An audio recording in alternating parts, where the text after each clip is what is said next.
Welcome to Landlord Diaries, where we talk about midterm rentals and the opportunities behind them.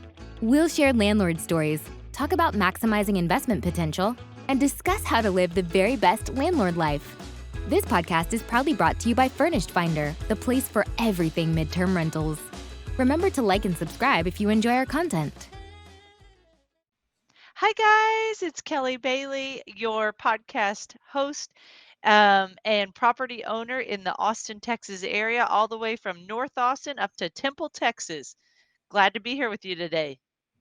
And hey, I am Katie. I also own a few properties, but I am up near Denver, Colorado, also working as a part of the Furnished Finder team. So just want to welcome everyone to the podcast. Today we get to speak with Jesse. Jesse is such a pleasure to talk to.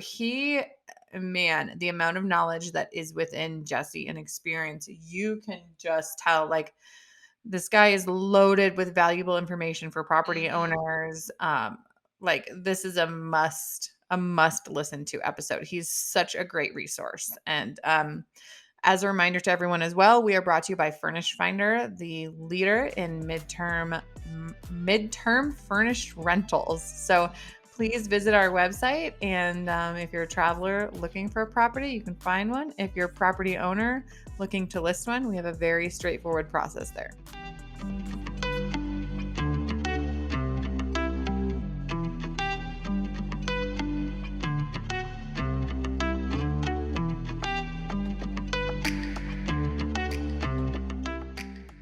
Well, let's welcome our special guest, Jesse Vasquez, who is the founder of AirVenture Hosting Company, a comprehensive solution to all your short-term rental property management and hosting needs.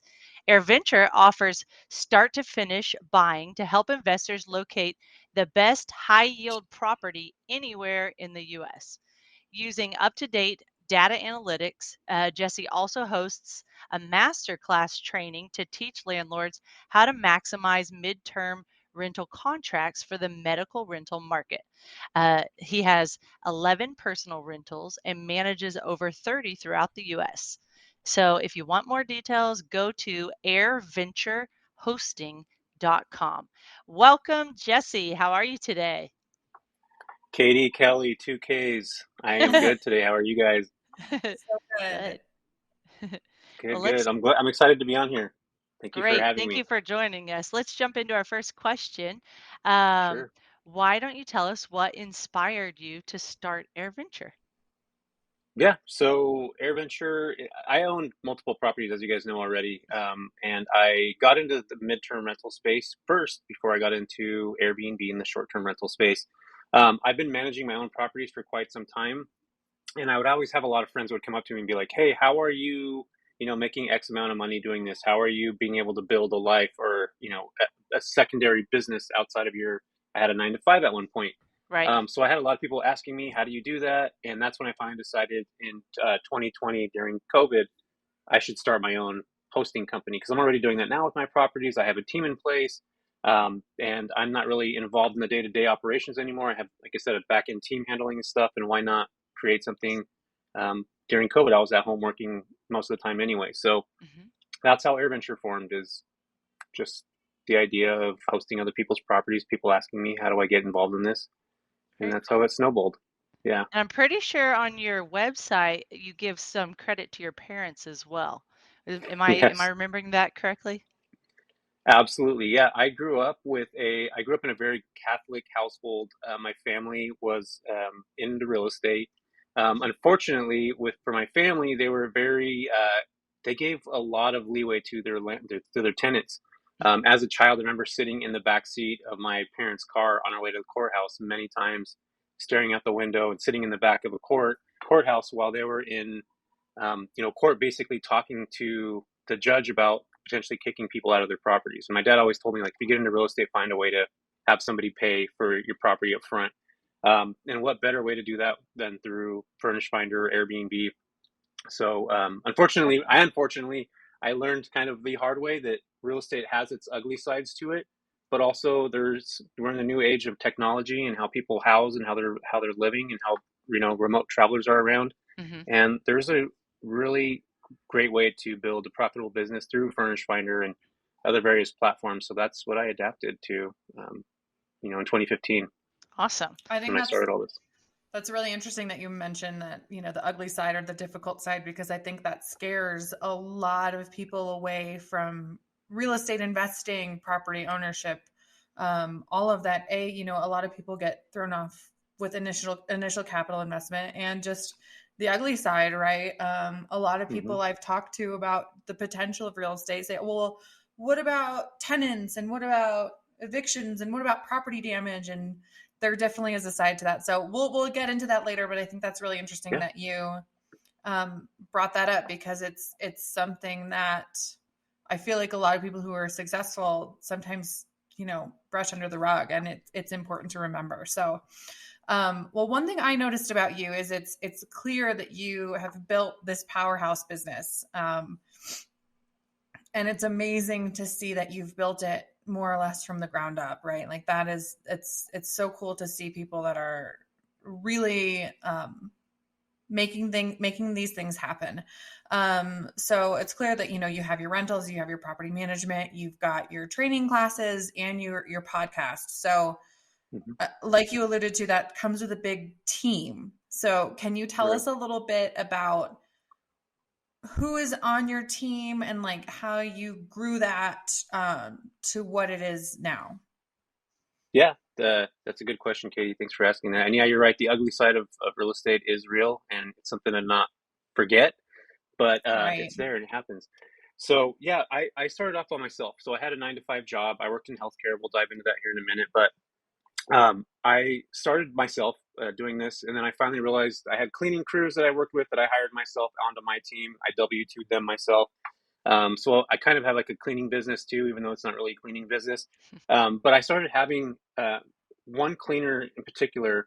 Her name's Mel. She was really pushing, asking me to do more. And at that point, I finally decided to bring her on as like kind of my assistant to help me out.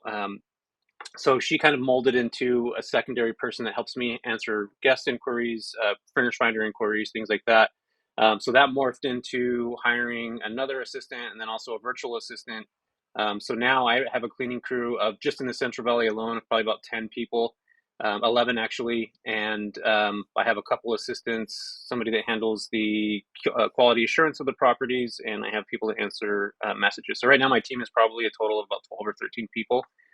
Including the cleaning crews and all that stuff. So it's morphed into being myself, working, answering questions in between the day, to now only spending a couple hours a week actually in the business or on the business, and being able to focus on the things that I'm only uniquely qualified to do. And I think that a lot of times as business owners and investors, we tend to work in the business for a long time and not realize how to take us out of the business.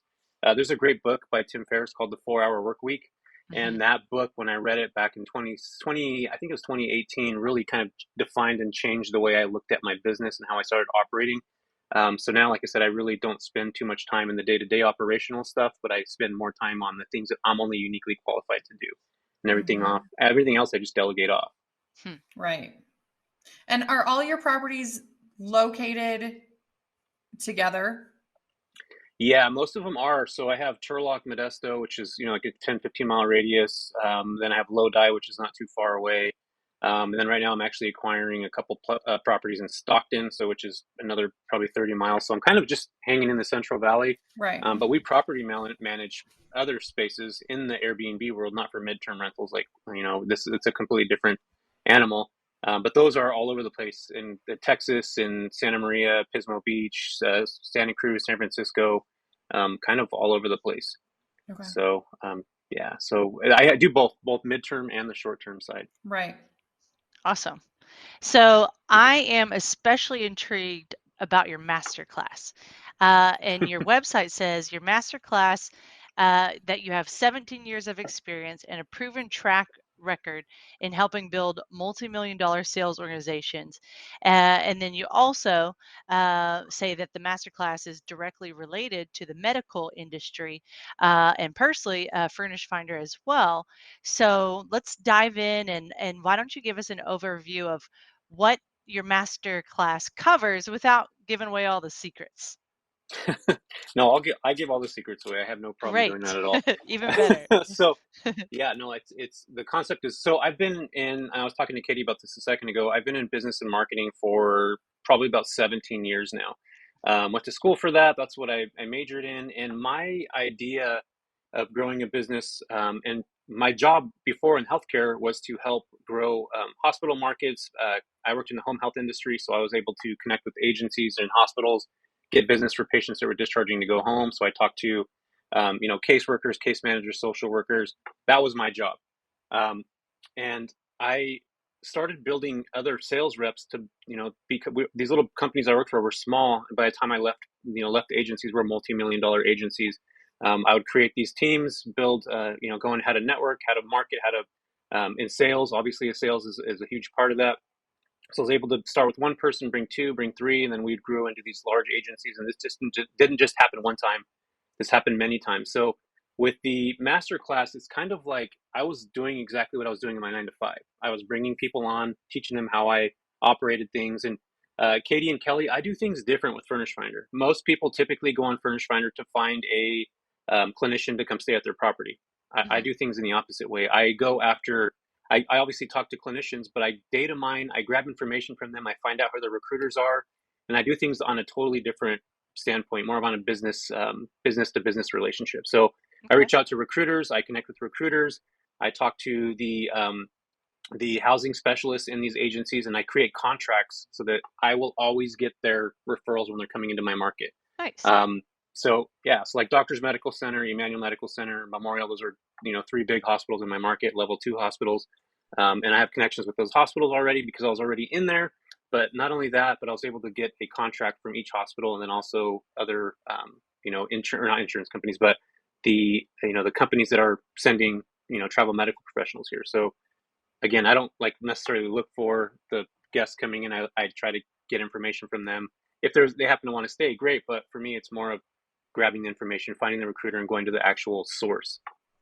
So give us a little preview of what that looks like for an average person that never sets foot in a hospital, and maybe they prefer not to go to the doctor even. So if they want to connect with the recruiter or a housing specialist through your masterclass, what's kind of a little idea of how you would teach them to do that?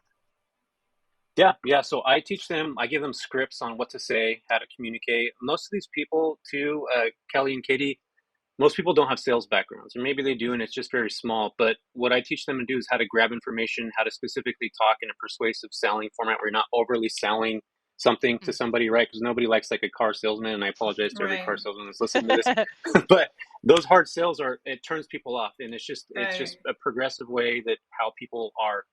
So I teach people how to kind of get around that, but also ask for information. I talk about how to creatively connect with people through LinkedIn.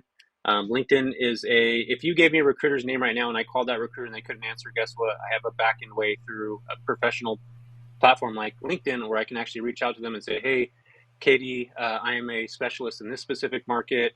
This is what I do. This is how I operate. These are the properties we have right now. This is the agencies I work with. I would love to be a part of your network. How do I become a preferred provider? Something just like that. So I'm able to grow that business, on a business to business level, as opposed to, just a traditional nurse looking for space. Great. I think what's important to know, that at least it seems to me that you're doing and you do well, is always looking for ways to provide value, right? When you're connecting with these recruiters and forming these partnerships, it's mutually beneficial. And anyone who's in the housing space or in the real estate space, all of these spaces connected, we all have things that we can offer each other that are mutually beneficial. And when we find those things, that's where these really strong partnerships can be formed. And you've got a relationship that will last a long time, and then you're not going back to the drawing board every time. So, I think that's a really interesting approach, and a great way to form those relationships, and kind of, like I said, those processes that really work for everyone. So, Yeah. I haven't heard of anyone doing it that way yet. And I applaud your creativity and the strategy there, because anytime we can make anything easier for people, it's a home run, right? Yeah, and Katie, you're absolutely right, and then that's the business and marketing side of you talking right now. You know what I mean? It's if the recruiters, for those of you listening right now, recruiters get paid on the placement of a travel nurse to whatever spot they're going to anywhere in the U.S., and they actually get a portion of the salary of that medical professional, and all of them are different. So what you just said, Katie, is I'm able to make their jobs easier, and anytime you're able to make somebody's job easier, they're going to want to use you more and more. Yep. And if you don't provide value for somebody, there's never a way to build a sustainable business. And there's not, the more people that you can help, the stronger your business is. And Right. you talked about relationships a second ago, Katie. Your network is your net worth. The more people that you connect with, that you're able to create a sustainable relationship with and actually teach them or help them be easier at their jobs, like that's going to bring more income for you. It's going to be able to build more sustainability for your business. So yeah, those are total key factors when you're building something. You have to think about that first, kind of reverse engineer what you're doing. It's not about you, it's about helping the other people. Once you do that, then you'll have, everything else will follow. Awesome. Yep. So for our landlords, sometimes I talk about myself, sometimes I don't. Well, just a reminder, I am a host in the Austin, Texas area, and have 4 properties. We do have quite a few hospitals around us. So how would you advise someone that just has maybe 1 property or a handful of properties? Is it worth it for them to work directly with recruiters and hospitals, like you're saying, or do you really need a certain number of properties to really add that value for them? No, I don't think you really need. We have some students in my class, Kelly, that don't even have a property yet, and they're already connecting with, the recruiters. So they're building their business, they're building their CRM of who they have, and eventually, when they pick one up, they're in the process of doing that. They have everything already laid out for who they need to talk to. They can start those relationships. So yeah, I mean, you could do it now with the property. It could be 1, it could be 10. It really doesn't matter. But the thing with recruiting is you have to stay consistent with it. And those of you, Katie, you're in sales, so it's. We make money in this business, not by the hello, but the hello again. So it's consistently follow through. It's touching base with the agencies again. They're busy. They got stuff going on. So that consistency and that follow through that you have, that's what's going to help you build your business. So whether that's 1 property or 10 or 20, it doesn't matter. Right. So it takes work. It takes time. So speaking of that, tell us a little bit more about the value as a property owner investor that you get from having these relationships with agencies versus, maybe signing leases on a one-on-one basis, particularly like Kelly said, if you only have a small number of properties. So obviously there's the benefit that, you've got the consistent relationship, right? And you're going to have some probably more consistent tenants, but what other benefits have you found? Since like you said, it is a good amount of work and you've got to put in the legwork to get those relationships, to maintain those relationships versus finding tenants on a one-on-one basis. Yeah, that's a good question. So Furnished Finder, I had through LinkedIn, I was able to connect with Brian Payne and had him actually on my podcast, which is called The Big Break Show. For those of you listening right now, and Brian brought something up that Furnished Finder is a budget. It's like a budget place where nurses can go try to find a specific place for a budget rental. The way I do things is I like to have larger properties to house like the millennials that are traveling, groups that are coming, families that are coming with their kids, because that's happens all the time. So when I connect with agencies and recruiters, I can actually get paid more on that end. So just to give you an example, in Modesto right now, we're getting $5,000 to $6,000 a month with a contract. So that's how much the agencies are actually paying us directly. $5,000 to $6,000 for a 2-bedroom. Now, if I was to rent that just traditionally on Furnished Finder, I'd probably only get about $3,500, $3,000 from a nurse. And a lot of times the nurses have a stipend that they don't want to really go over too much on. Right. So, and everything's different. And for those of you listening to this now, and if you and I were in the same situation, we would haggle for a price. That's what happens when you're on Furnished Finder. And that's why I like to go the contracting route, because I know exactly how much I'm going to get no matter what, because that contract's laid out. Those relationships are set. I'm continuing to connect with the recruiters. So once we get that contract together, it's already set in stone. I'm going to get 5 to 6K no matter what per, if it's one nurse or 5 nurses, it doesn't matter. That's what our contract is. So how are you Yeah. using Furnished Finder then? Like how does the platform fit in to your strategy there? Yeah, so I get direct bookings too, and right now, you guys, Furnish Finder is not just for nurses anymore. It used to It's be, right? It absolutely really, not.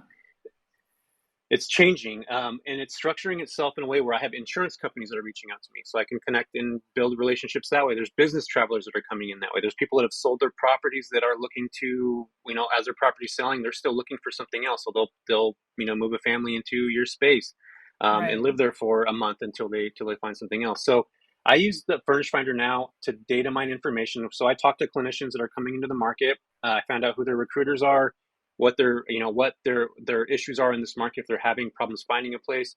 And honestly, Katie and Kelly, 9 out of 10 of those travelers coming in are either in a place that they don't like, they're in a hotel that they don't want to be at anymore, or they haven't even been able to find anything. And I think that you're not going to understand your market until you start actually connecting with the boots on the ground, especially if you don't understand the healthcare system and how many properties there are in your market. You're not going to be able to understand what's actually really truly happening. In my market right now, we're an underserved community. We have too many patients for the amount of clinicians there are. Every year, we only have 30 brand new graduates that are RNs. And I talked to the Stanislaus State University. Only about 30% of those actually stay in the Central Valley, and when they are leaving, when they're done with school.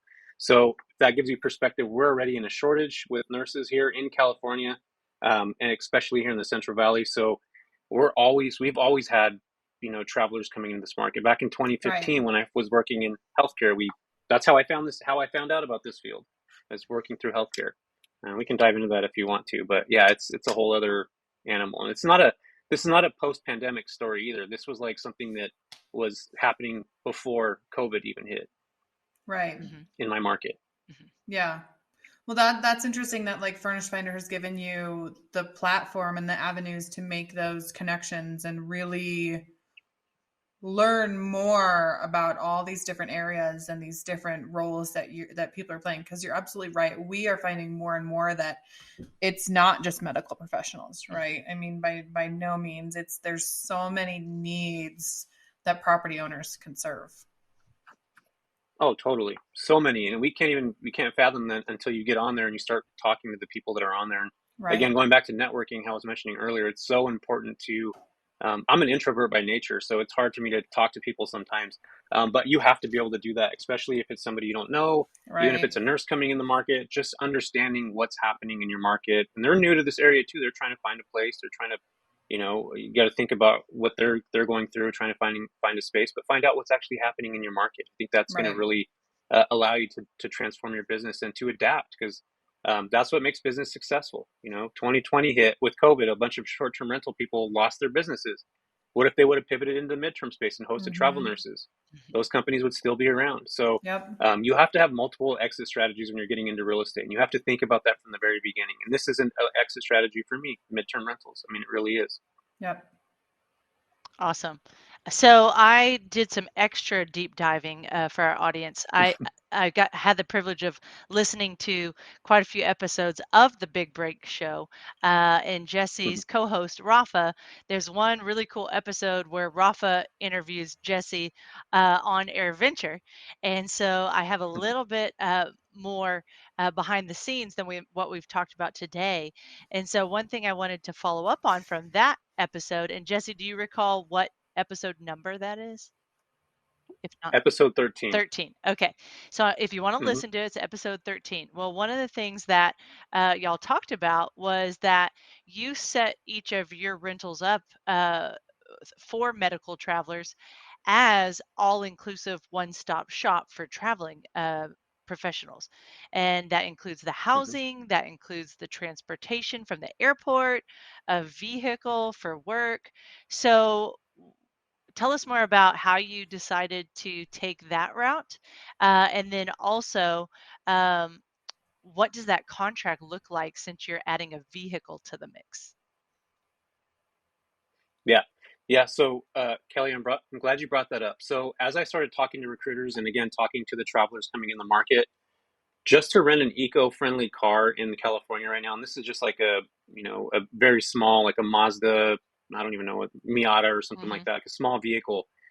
It's over $2,500 a month to rent a car like that. So I started realizing that per diem pay was going to these travelers that were coming, that weren't driving. They were flying into like SFO, getting an Uber into Modesto, which is about an hour away, and then renting a car for $2,500 a month. At that time, that's a lot. So imagine housing, which is $2,500 plus a car that's $2,500. That's $5K a month they're already paying to have that. So I looked at it as in, how do I best serve the clinicians coming in? How do I talk to these recruiters where they're going to realize that I'm a legitimate business, that this is what I do? And not only that, but anybody that's successful in business, they have a synergy within their business. There's always a part that kind of connects with each other.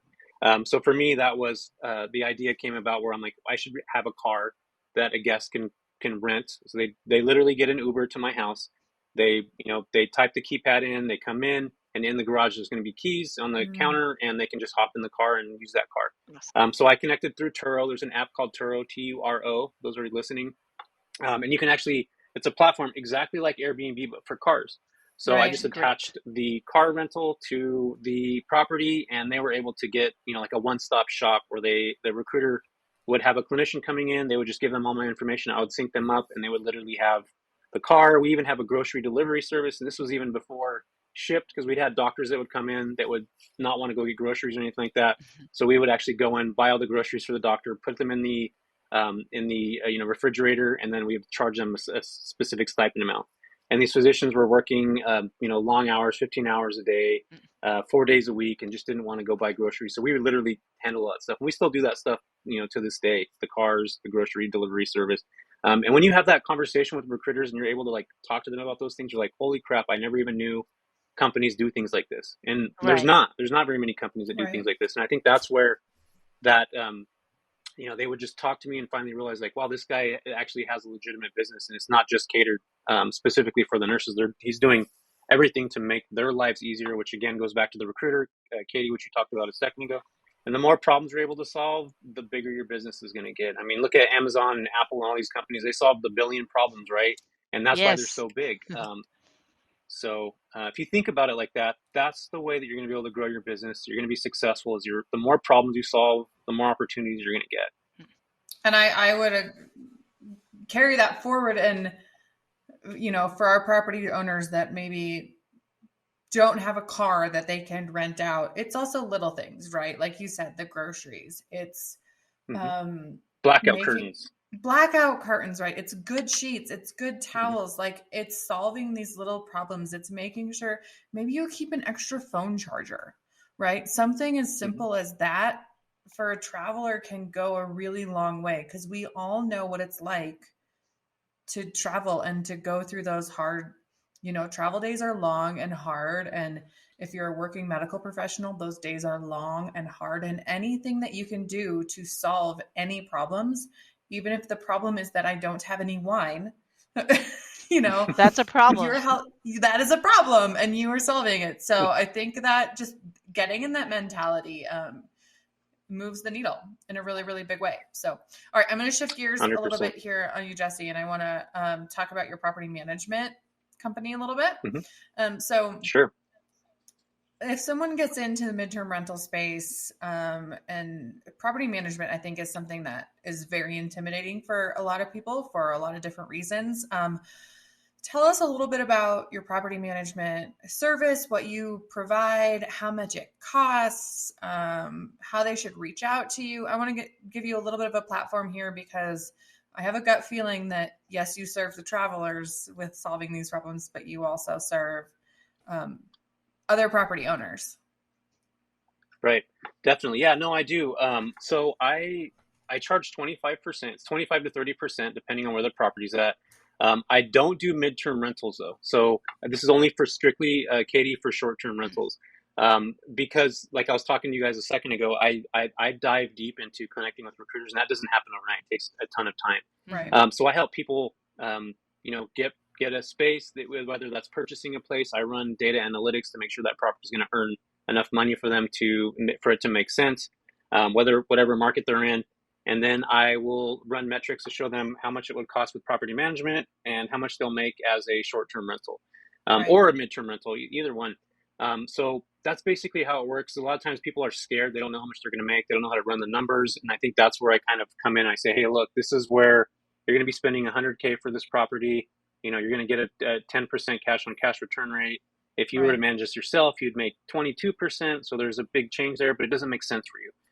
So I try to help people kind of understand how to dive into that and how to look at the numbers, and ultimately to make a good business decision when buying a property, and then managing it for them. So we'll take on, we handle all the guest communication. We'll handle if there's like a sprinkler that busts or, you know, plumbing issue. We take care of that, and then we'll just invoice the owner later on.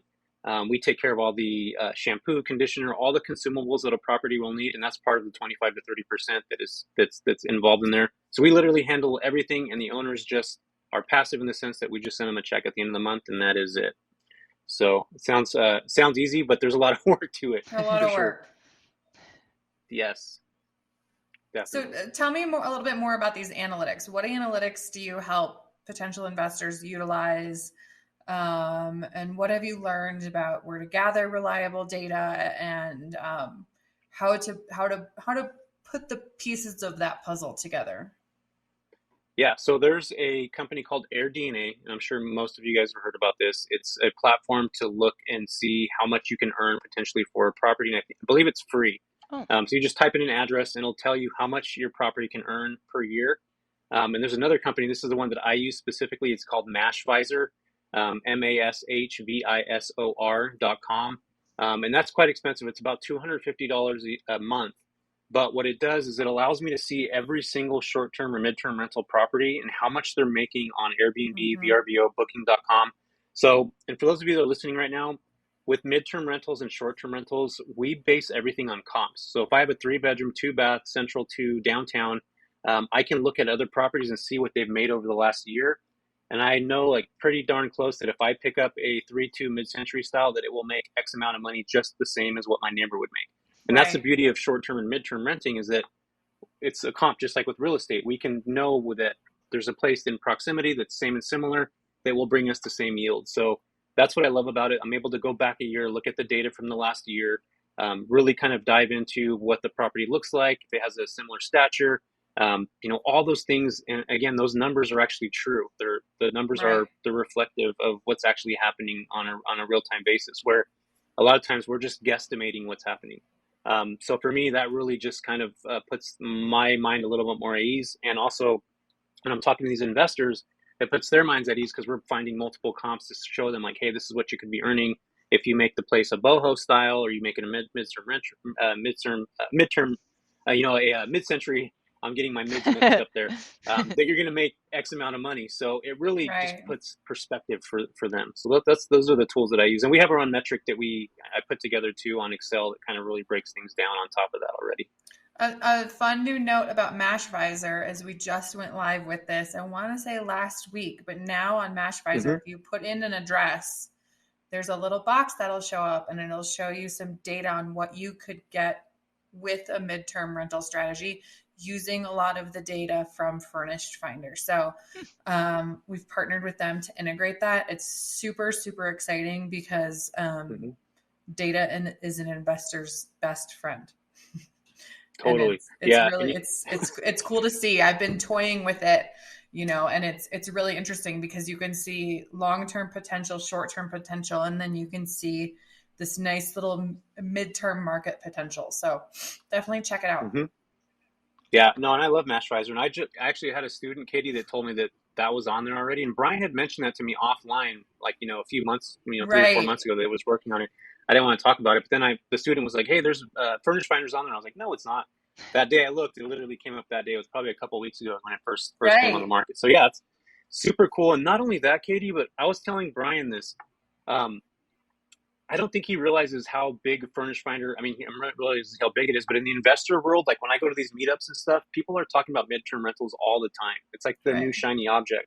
And I think that he's on to something when it comes to that. And and you're in the marketing department, so I'm excited to see what you guys kind of curate, because I feel there's so much opportunity in the space that you guys are in right now, it's like Right. astronomical. Well, You know and what I there was mean? such a shift in COVID, right? Like COVID definitely increased the traveling medical professionals, right? Hmm. But it also was like a little bit of a cultural shift for everyone. And now I mean, we can work remote. And if we want to go visit family for 2 months somewhere, like go, right? If Mm-hmm. you Right. want to just Exactly. if you want to escape the cold winter, go escape the cold winter. Like COVID removed a lot of those lifestyle barriers for a lot of us. And now we have a booming group of digital nomads, right? We have Mm-hmm. families who, I mean, I have young kids and I have family friends who are taking their kids and they're going to go live somewhere for 2 months for the summer because for no other reason than they can, Mm-hmm. right? I Yeah. mean, mom and dad are Working working remotely already remote, anyway. right? Yeah. They're working remote anyway, so why not? So it's this lifestyle shift that I genuinely believe that there's so much potential there, you know, on the traveler side from a lifestyle and an experience, but also on the investor side from making sure that you're putting yourself in that pond, right? Yeah. Yeah. Yeah. Let me give you some quick information that just came over from Airbnb. So Airbnb over the last year, the midterm rental space has grown by 22%, and actually 29% of the revenue that Airbnb's had over the last several quarters. I don't remember the exact amount, but it was like 30 billion has come from 28 days or more.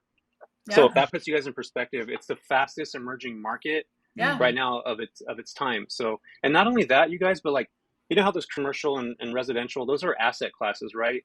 Short-term rentals are becoming their own asset class. Midterm rentals are going to become their own asset Right. class. So those of you that are listening to this right now, you're getting into a market that's emerging. These are like Right. hedge funds are getting into this. There's large, banks that are getting involved with midterm rentals. There's actually REIT companies now that are putting their properties, buying them, and then putting them on Furnished Finder. They're not even renting to Right. traditional people anymore. They're renting Right. to nurses and travelers. So if you guys see this shift happening, like that's where the opportunity lies because not everybody's involved in it yet. And if you get into it now, you have the right frame of mind, you're focused on the future, you can build a really solid business by just, buying Yeah. properties or even renting, arbitraging properties to make those, for traveler professionals. So right now is the time. Like it's not too late to get in. Like it's right now is, in baseball terms, I feel like, Airbnb is like in the third inning, when it comes to, it's been around for quite some time. Yeah. But short-term rentals, like we're barely just, midterm rentals, we're barely just chalking the field up. Like we're barely Right. just getting out there. I feel like a lot of owners and investors are just now realizing that it is a thing and the benefits Yeah, of it, right? I mean, you mentioned that the work that goes into owning a short-term rental, and they are fantastic. Like, don't get me wrong. I love going on vacation and renting Mm-hmm. a house for a week.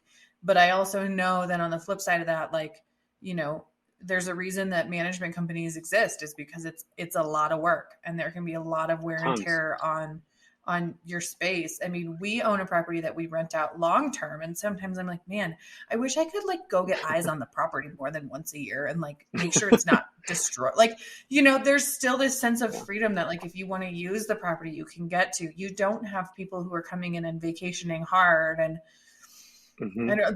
there's this kind of sense of balance that is I think, I mean, it's going to grow. You are absolutely right that people, companies, professionals are realizing it, and it's just going to explode. Mm-hmm. Yeah, hedge funds are buying millions, billions of dollars worth of property to Yep. midterm rent. I mean, Yep. when you start seeing the investor capitalists do something like that early in the game, like that's when you know that there's opportunity. When Right. you start seeing that happen, that's happening now. So Yep. Well, let's take this opportunity. Let's get real and have a little mini masterclass. So I already said I've got properties in the Austin area, really North Austin all the way up to Belton. So let's take my two Georgetown, Texas properties. One of them's a 2-2, one of them's a 3-2.5, and we've got St. David's, Georgetown, which I did some quick checking. I believe it's a level 4 trauma center. because I on your podcast, I think you emphasized, know what level it is, because you might get more traveling professionals based off the level. And then we've got a True. couple level 2 trauma centers within 15 to 20 minutes as well. So I'd say probably 4 hospitals within Georgetown area that would be a right fit for our houses. So you said connect with recruiters, connect with housing specialists. So what's my first Mm-hmm. step? How should I do that? Yeah, so I'm glad you brought up the level hospitals. So first, I would do what you just did. You looked at the level hospitals. Typically, level 1 and 2 level hospitals have higher bed count. They have an ICU to there's a nurse to patient ratio, which is normally 1 to 2. Those bigger hospitals tend to have more travelers coming in. Level 3 and level 4 hospitals are more of like rural hospitals, or they're basically where people go, and they're transferred over to a level 2 or level 1 that has a higher acuity of care. Not that you can't get clinicians from those markets, because you definitely can, but the 1 and 2 just have potential and possibility, because again, they're so large. So that's the first thing I would do. You did that right. The second thing I would do is go on Furnished Finder and look at the amount of properties and the amount of people that have been searching in your market. And I'm sure, Katie, you probably know this exact thing. So landlords can go to Furnished Finder, type in their address, and it'll actually show how much properties are in that market, how many searches there are in the last 6 months, in the last year. So that's going to give you perspective on, like in my market in Modesto, there's only 13 midterm rental whole houses, and there was 26,000 people that searched in my market last year. So like, if you think about that, that's freaking insane. The supply and demand issue, supply and demand, like how bad is this area starving right now for property? Like, it's insane. So you guys can all go out on Furnished Finder today, look that information up. And the second thing I'll do is just start looking at all the clinicians that are coming into your market, searching for your property. There's a spot on there that says unmatched leads. You want to make sure you have that selected. I sound like a Furnished Finder rep right now, by the way, you guys. Well, we so can send you a on t-shirt if you'd like a t-shirt. I know, right? You guys are just going to have to hire me now to work for Furnished Finder. There we go. But anyway, you click on unmatched leads, and it's going to show you everybody that's been searching for a property in your market over the last month or two. And Katie, you might have a little bit more insight on that. So that we'll start calling those clinicians and seeing if they found this place to live, who their recruiters are, what agencies are working for, how long they're traveling for, if they're coming in groups, we're finding out if they're traveling alone, what kind of difficulties they've had. So that's where you start really understanding your market. And once you get that information of the recruiter, you just call the recruiter and say, hey, my name is Jesse. I worked in healthcare, or whatever it is that you do. And my job is to help recruiters just like yourself, have your job be easier. So here's the properties we have. Let me know when you have a clinician coming in. This is a video walkthrough that I can send you, that you can send the potential guests. You guys do contracts. Those are the first kind of steps of communication that you want to, lay out, so that you can talk to the right people to kind of build your business the right way. And that's where it all starts, just by those conversations. Awesome. Love it. Yeah. Or you can just call your hospital, the local hospital, ask for the HR department, and ask them what agencies they're connected to, who's the recruiter that the hospital's connected with. Because typically what happens is a hospital will have, say in med tele, they are low with clinicians, or in the ICU department. They'll reach out to these recruiters weeks or days or months ahead of time and say, hey, we're going to need to have 10 traveling nurses. Please go out and find them.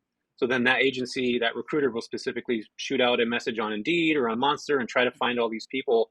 And guess what? I have access to them now. So I have the ability to make their lives easier. So that's what I want everybody listening right now or watching to kind of think about, that, there's a different option. It's harder. It takes more time. Furnished Finder is pretty easy to have somebody just literally go to you, book your house. This way is just a better way to build the sustainability and build business, if that's what you want to do, build your portfolio. Because again, it goes back to relationships. It goes back to that. And I'm not trying to take away from Furnished Finder at all, because I think you guys are great and it's a platform. But again, the nurses there's a specific amount of money that they want to spend, and sometimes properties just don't line up with that. So I do things different again on that end, and and there's nothing wrong with either way. I actually still get nurses that book my place directly off Furnished Finder all the time. That was my question there, and let me just add to that. You said one of the reasons on Furnished Finder that travelers will never book on Furnished Finder, right? That is a True. Key difference between us and Airbnb, VRBO, right? There's not a click now button. It's because what we want to encourage is those direct connections, right? So that travelers and property owners can get exactly what they need, right? And they can make it work for them, and that we don't stand in the way there. So it's about connections. It's about relationships. However that works, like you said, and everyone gets the best result out of it, is like, it's exactly our goal, right? Right. Connections, relationships, and helping these medical professionals. It all started by trying to get them the best housing possible. Now it's expanded to a lot of different audiences, but it's all about making the best match. And that's not always an A to B transaction, right? A lot of times it is, but there are other options. But my follow-up question to that, like you mentioned at the end there, was how often do you have just direct bookings, if you will, right? People, nurses, travelers that contact you, and beyond the recruiter relationships that you're like, yeah, this is a fit. Let's move forward. Katie, all the time, all the time. I have guests. So like I was mentioning before, like my properties are a little bit bigger. So I'm even niching it down even more. So I want the travelers that are coming with their pets, that are coming with, their husband, wife, or coming a group of residents, or coming. There's a lot of travelers now that are coming. They're traveling. They're millennials. They're 20 to in their 30s, 20 to 30, and they're coming with groups. They go work their butts off for 3 months, and then go to Hawaii for a month, and then go to Bali for a month, and then come back and do the same thing again. Right. Grind again in the groups, and that's what I go after. Those are the people that I go after, because I have properties a little bit bigger. I can make a little bit more money doing that, and it just fits for those specific types of people. So. Yeah, I still book to people all the time on Furnished Finder directly. And again, with Furnished Finder, you guys, you're not paying the service fees that you would pay through Vrbo, which is 13%. Airbnb charges 3 to 13% too. So you're already cutting out a huge amount for the guests coming in, and you're saving money for yourself. So it's a win-win situation, because they're not having to pay those fees, and then you're not having to obviously take those from your earnings. Absolutely. Plus, a lot of times you can avoid tourism tax. Yeah, exactly. Just exactly huge in some areas. Yeah, for sure.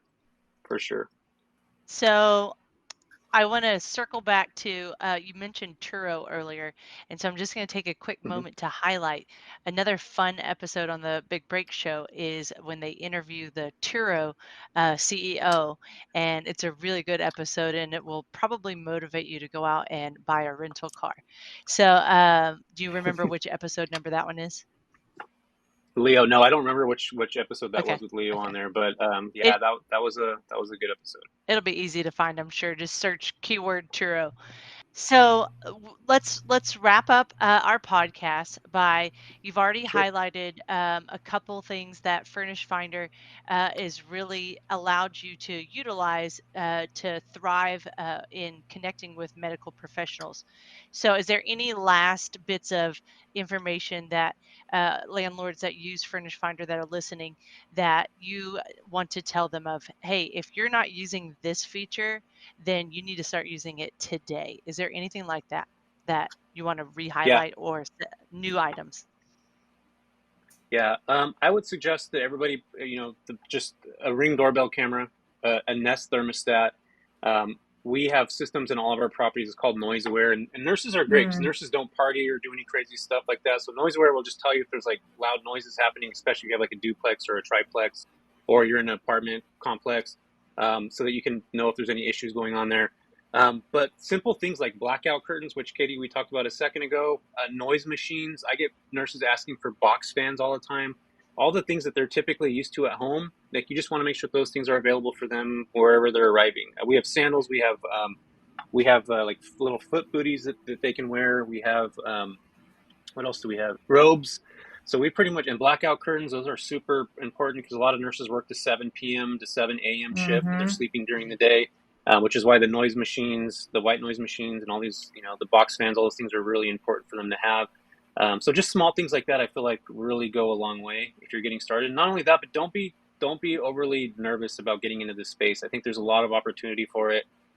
You can make more money than long-term renting, and not only that, but again, these nurses are not they're not going to thrash the house, just like Katie was talking about. It's not like that where you get to go in there after 3 months, the property is going to be pretty close to what it is when you rented it out, and it's cleaned its issues are taken care of right away.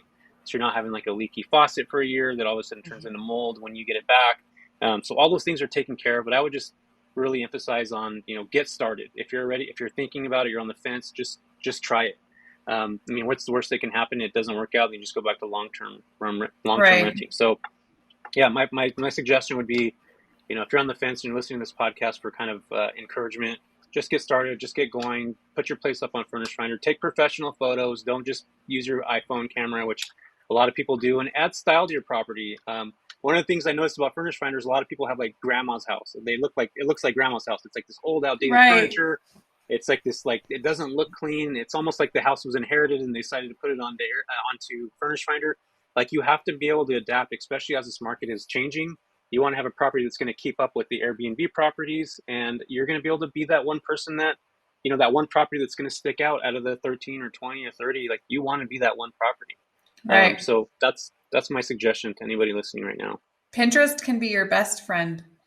100%. This background here, guys, is a Pinterest background. I just literally copied it and did the exact same thing. So yep. Yeah. Well, it was so good to talk to you, Jesse. Do you want to just give all the listeners one last note as far as your podcast, your business name, where they can find you and learn more? Yeah. Thanks for that information. So you can find me on Instagram at AirVenture Hosting Co. Or you can go on YouTube, and I'll have a bunch of videos on YouTube about how to get in the midterm rental space. And that's Jesse it's Jesse Vasquez /AirVenture. But if you guys go to my Instagram, there's a Linktree site there, and it'll take you to everything that I have going on. But yeah, I'm excited about this space. I get really pumped about it because I feel like there's so many people that can be helped, that can learn and generate more income and have a place that's taken care of, and help the community, having nurses coming in. So this is a space that I just absolutely love. And I appreciate you guys for allowing me to be on this platform and have this conversation with you. Thank you so much. It's been a pleasure. Everybody have a good week.